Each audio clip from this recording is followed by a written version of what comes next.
Hello guys, in today's video I'm gonna show you how to turn on inbox messages on your accounts on Reddit. Easy and quick.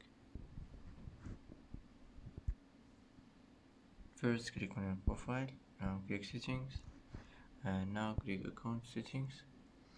Now click manage notifications, and here you'll find it. You'll find inbox messages. Click on it like this and it will be saved. That's it.